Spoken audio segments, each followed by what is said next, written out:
So you basically stumbled and tripped into your indiscretions, per se, the way that people kind of stumble onto their talents. How strange.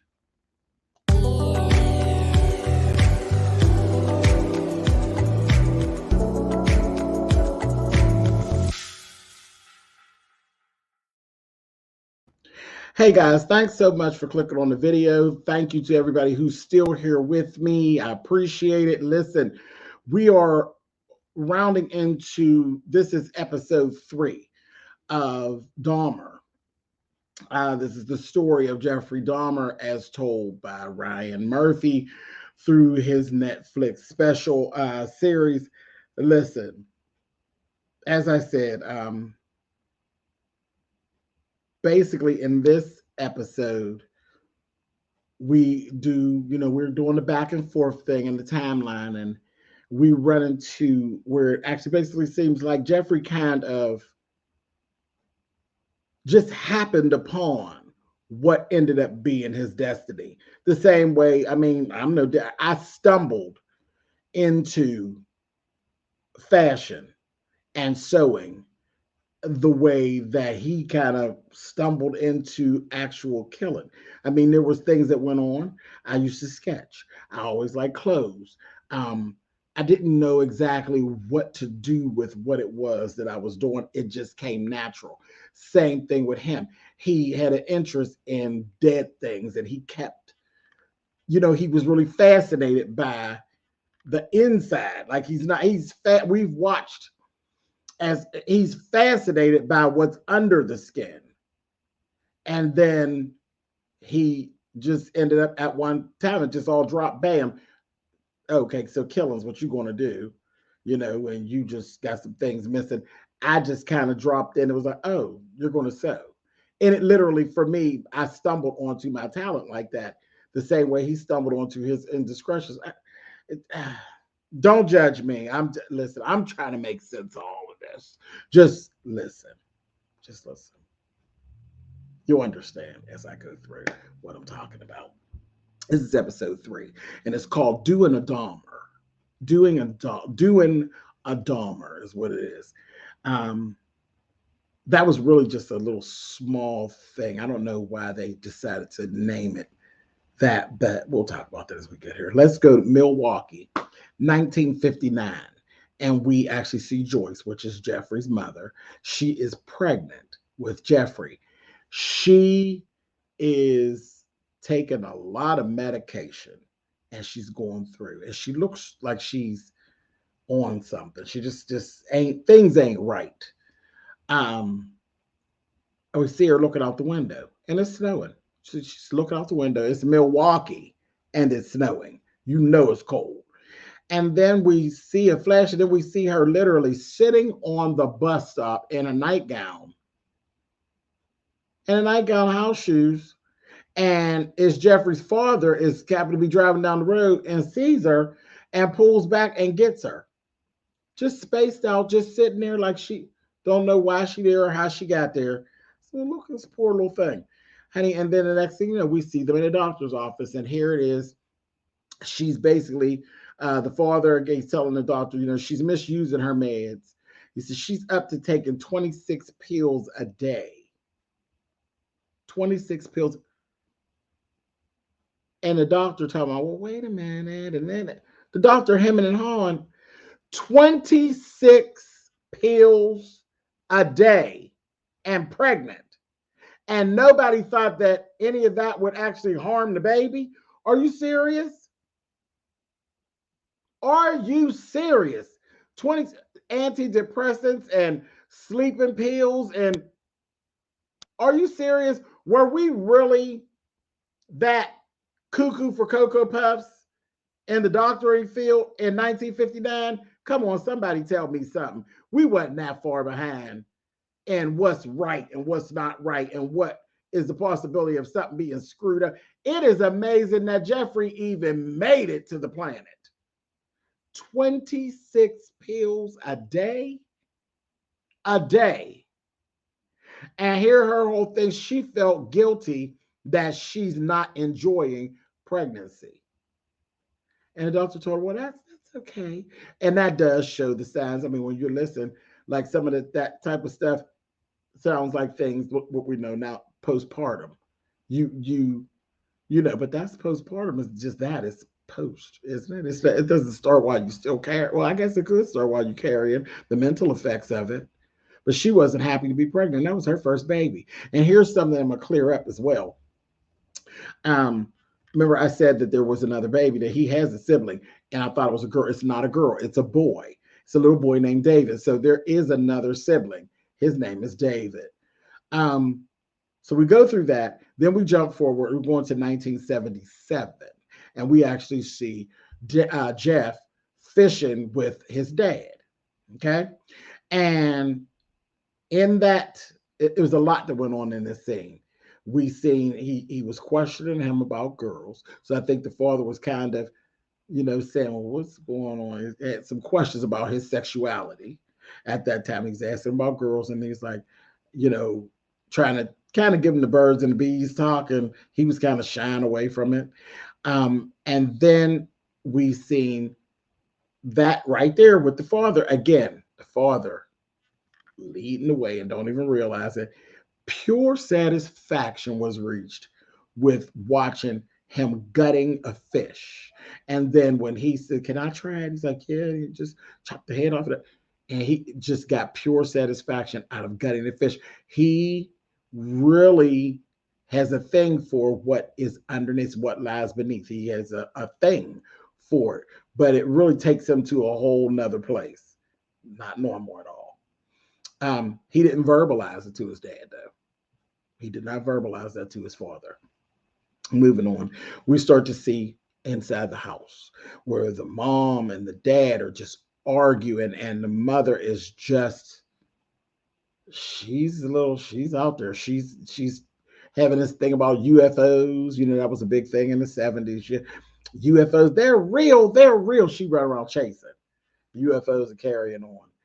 And at the same time, when they're arguing, right before they start arguing, Jeffrey was looking through a girly magazine and trying to masturbate, and he just couldn't get where he was going. It just wasn't working. Just has no interest in women, and still trying to fight that thing, but not really going head on at it, if you will. No pun intended. And then they start arguing. He stops. He goes out there, and they're like, Jeff, this is none of your business. Get out of here, this, that, and the other. But you're overhearing them, and you can tell they're heading for a divorce, completely headed for divorce at that point. Jeff is like 17 at the time. He's 17. The divorce ended up going through when he was like turning 18. He's right there, going to turn 18. But he ends up going back in the room and everything, and he goes back to this masturbating. And right then, it's just like I said, total satisfaction was reached when he started to fantasize about gutting the fish. He put the book down, put the girly magazine down, and he started to visualize gutting the fish, and it brought him over. I said, are you kidding me? Okay. Strange. So definite, and he never verbalized any of these things. And it made me say, well, I wonder if he had verbalized some of this, if there's something that could have been done that could have stopped some of this mayhem that ended up, occurring. But how do you really, what do you say? What do you say to a person like, gutting fish really makes me, ooh, yeah. Boy, the mind is a very complex thing, very complex. And as I was sitting there, I said, all them pills that she was taking when she was pregnant, I'm gonna have to say something. Something got off in there. You all leave it in the comments. Let me know what you all think. Do you think that all of those pills that she was taking in that has something to do with his mental state? His mental state? I don't know. It's really, really wild. That's really, really deep. I would love to talk to someone that's into medicine that really could weigh in on that. I would love to know what they actually have to say about that. But anyway, let's move on. So here's the part, the whole doing the Dahmer thing. Okay, so there's a group of guys, and the guys, they're like the cool guys. Okay, so they're at the school and they're telling him to do this little thing, and he does it. He's basically making fun of an autistic person trying to fit in, and they like laughed. And he's like, oh, because he really wasn't fitting in, wasn't having a good time, like trying to fit in. So they laughed. And then like he went to do it again. And then it was like, okay, I mean, it was funny the first time. Now you're creeping us out. You're just weird. That he doesn't know how to read the room.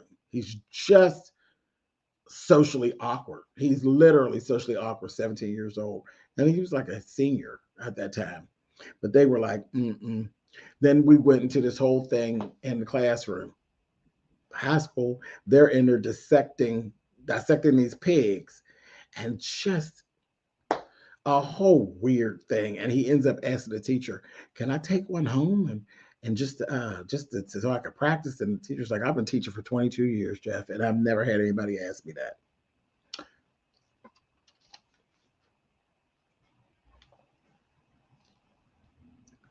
But you said yes, and you gave him one to practice. Anyway, so he ends up going back to one of the kids, just like the cool kids that had him acting goofy. And that's what they were calling him, pretending to be autistic, doing a Dahmer. He didn't even realize they was reading him for filth. They're reading you. They're dragging you and playing in your face. He gonna ask him, try to invite him over to his house to dissect the pig. And the guy was like, are you serious? He was like, hell no. He shut him right on down. It's like, no. But again, this was his coming. He's basically coming to his coming of age as far as his sexuality is starting to come out. Like you're like slickly trying to make these advances toward these boys. And the boy was like, you want me to come over your house to dissect the pig? If you don't get out of here. He didn't even catch the gay vibe. He caught the weird vibe. It's like, no. So that was that. So then we end up seeing Jeff's mother and father. They're basically sitting there. They get in this divorce. Mother is granted custody of both boys. Okay. Catch this. She's granted custody of both boys. She's like, okay, baby, she took David and hit it. Told him, you do what you want to do with Jeff. Told him, Jeff was almost 18 years old. You do what you want with him. Then she ends up running, they're at the house, Jeff and his dad, and the dad basically is telling him, some things got to change around here, blah, blah, blah, blah. Here it is. He was already dating another lady. The dad left. He basically left Jeff at the house by himself. He left Jeff at the house by himself. He went on and was basically spending all his time with the new woman that he was with. Jeff was pretty much by himself at that point. And the mother ends up running back to grab some things to pretty much make her total basic getaway. And she's like, hurry up. When Jeff gets home from school, he's coming up the driveway. He's like, well, wait a minute. She's like, come on, let's go. We're going. So Jeff's like, well, Mom, I can't just leave. I'm almost done with school here. This is my senior year, this, that, thing, and the other. I can't just get up and leave. She's like, are you kidding? You weren't going. I'm talking to David. You're 17. You figure it out. She said, you know what? Because the thing is, you're just like your father. You never wanted Joyce. I said, oh, here she goes speaking about herself in third person. I said, oh boy, you never wanted Joyce. You never wanted me to come out in the shed and cut up roadkill with you, just your father. You always invited your father. She said, now, do I think that cutting up roadkill out in the barn is fun and cool? No, it's goddamn weird. She said, but it would have been nice to have an invite. You never cared about me. You never wanted to be with me. You're sick. You act just like your father. And I'm out of here. She said, it would have been nice. You just never asked. And she put David in the car, baby, and she hit it. Didn't worry about it no more. Gone. So after that, we start seeing him. And we start seeing him. He's getting magazines and things, and got into this whole fitness kick. We kept seeing him. Basically, he was pretty much like cruising, pretty much lightweight stalking. Okay, this guy that would always be jogging, little cute guy, be always jogging, little white guy, and he's always jogging, and he would always see him. And so he got obsessed with this whole thing of like working out. So he started working out, and we actually could see in this episode how his body was like totally coming together, right? So because he was very slim and lean, and definitely it was a good job on the part of Evan Peters is a phenomenal actor, total method actor, and he will take and lose weight and gain weight and do whatever he needs to do to actually bring a part to life. That's just what he does. Evan Peters is amazing. But we watched him as his body was forming. You could see him putting on muscle and different things like that. And you can see if you look at the first episodes and then you look at the third episode, you do see an actual physical change in his body and stuff. But anyway, so he is like pulling his body all together, getting stronger and different things like that. And he's starting to look more like the people in the magazines and also the guy that he always sees running and jogging. So I guess it was the things about the boy that he was becoming attracted to. He was kind of, he was bringing himself there.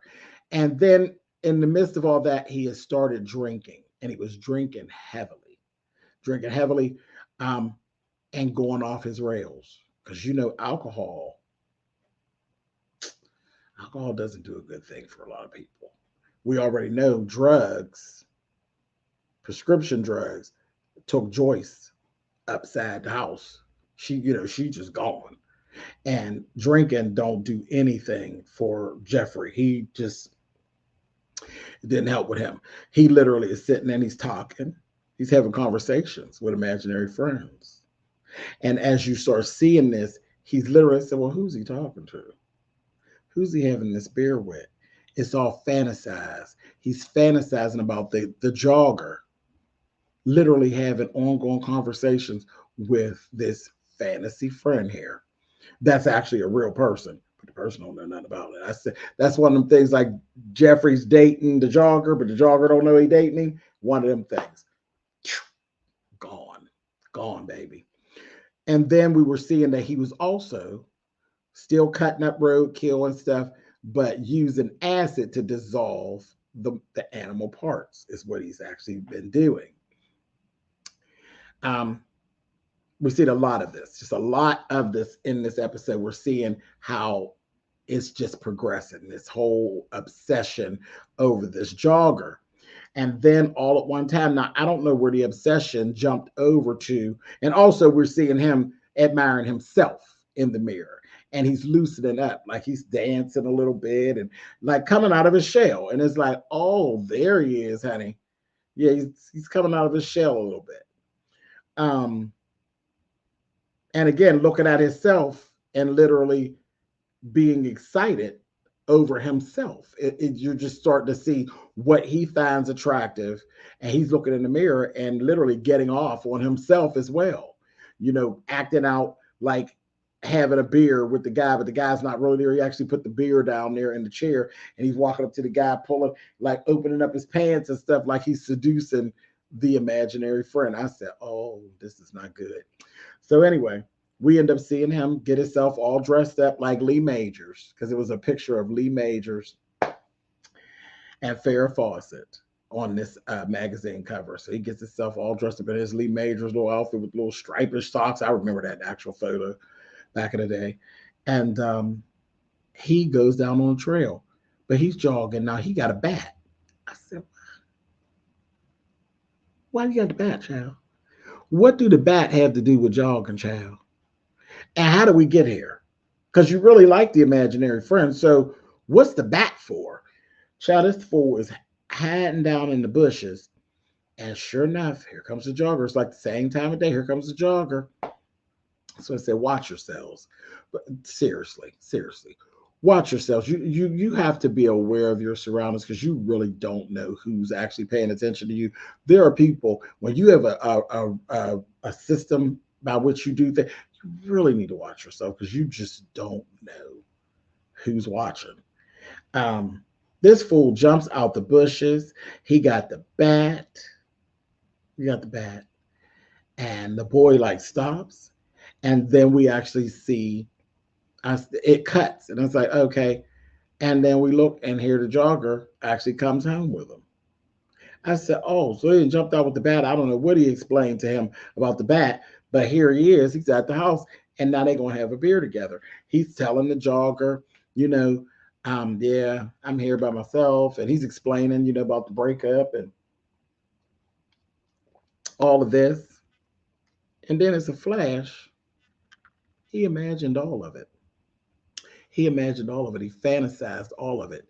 What actually happened was he jumped out on him with the bat, and the boy looked at him, and they both startled each other.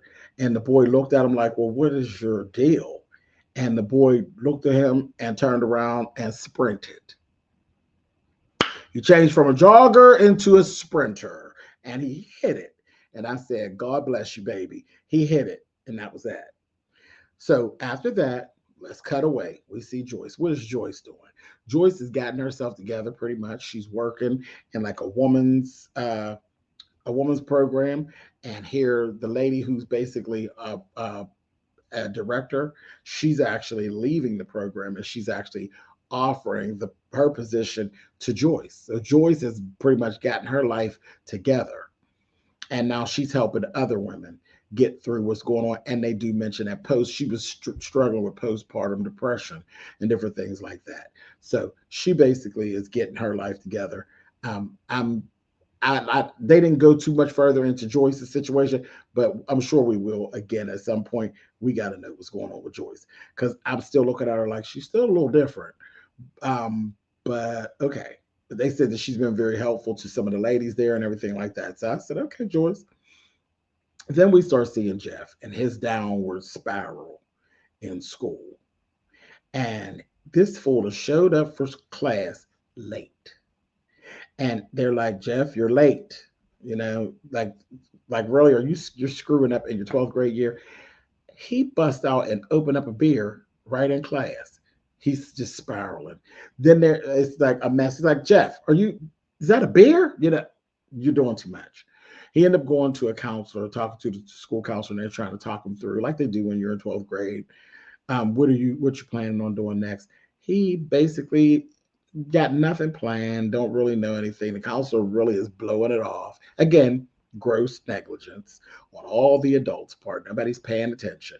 And he said something about people like me don't usually get their dreams. They thought their dreams. They don't get to reach their dreams and their goals. And she said, "What do you mean people like you? This, that, and that." Basically just blows it off. She's a young woman. She's just there for her paycheck. She's whatever. And then we run into what ends up being, like I said, the stumble into his destiny. He's riding in the car. No more jogger, because you're just scared to jogger off. But he runs into what was very hot in the 70s. What do you know? A hitchhiker. Again, a white guy. Hitchhiker, good looking guy. The guy stops him, tells him he's going to some concert just like an hour away. Jeff tells him, "Well, you got some time, so how about, yeah, I'll go to concert with you. Why don't we go hang out, have some beers, lift some weights, talk, whatever, and then we'll just drive on up, go to concert together." And the guy's like, "Oh, cool, no problem." So he goes on back to the house, and they're doing that for a while, and then it starts to get kind of close to the time of the thing, and he's like trying to get the hitchhiker guy to, and he's shirtless again. He's trying to get him to lift some weights, and he's like, "Nah, that's your groove. You're real strong and stuff." He's like, "I'm thin. I don't get into it. I don't worry about that." And he's like, "Yeah, I really want to go. Really want to.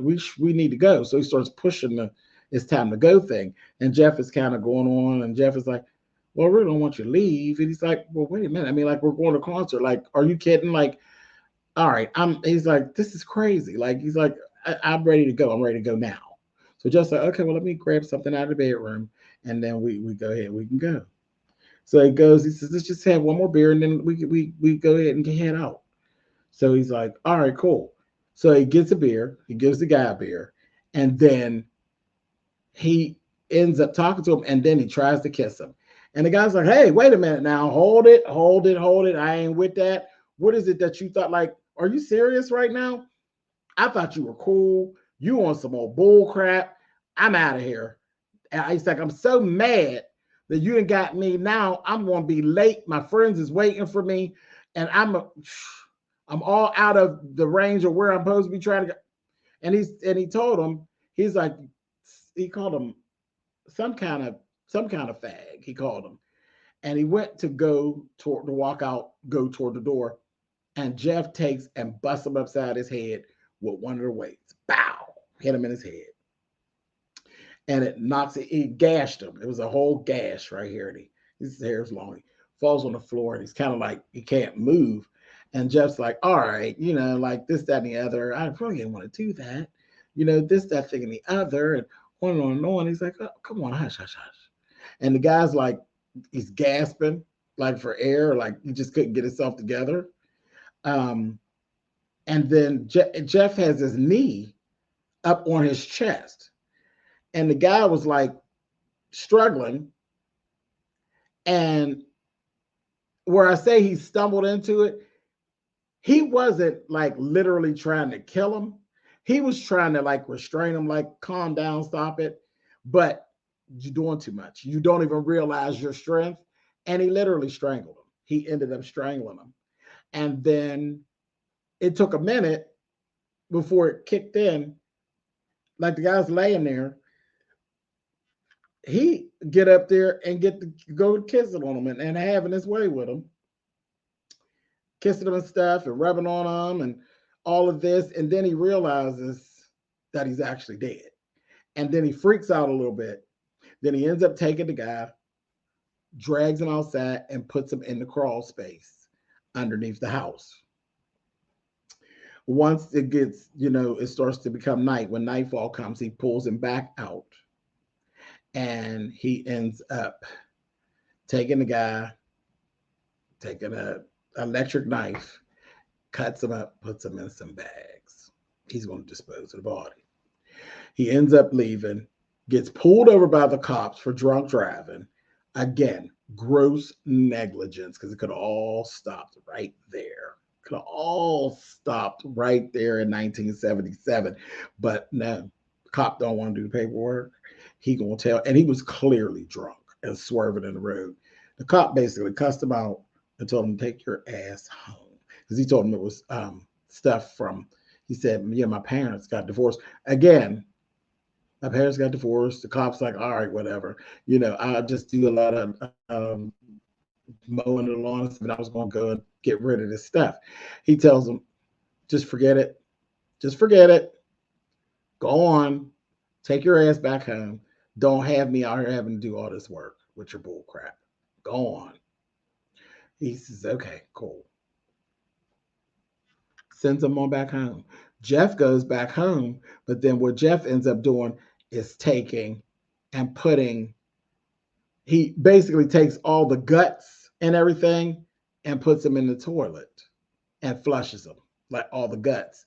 All the bones and everything, he puts it into the oven and bakes it to where it's like baked, and then takes like a sledgehammer and crushes the bones until they're like dust, all that work, and then goes up on top of the roof, and he stands on top of the roof and looks like he literally sits there and says a prayer,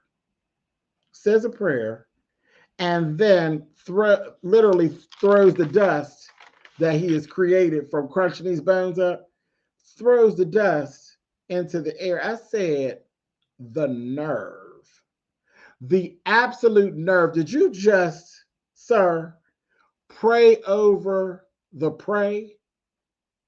Did you literally just feel yourself so much that you prayed over a body that you killed, and then you released the ashes like you was doing the victim a favor? The absolute narcissistic nerve of you. I said, he is, just when you think you've seen how twisted, there's so many layers to how twisted Jeffrey Dahmer is. I mean, all the way back. As I said, so that was literally the first victim. The first victim was before he even turned 18 years old. A complete and total mess. Listen, you all tell me what y'all think of this episode down there. Leave me some notes. Tell me where you at. You still hanging out with me? Have you had enough? Can you continue on? Where y'all at? Where are y'all at? I'll talk to you. This has been episode 3, Doin Dahmer. All right, you guys. Later.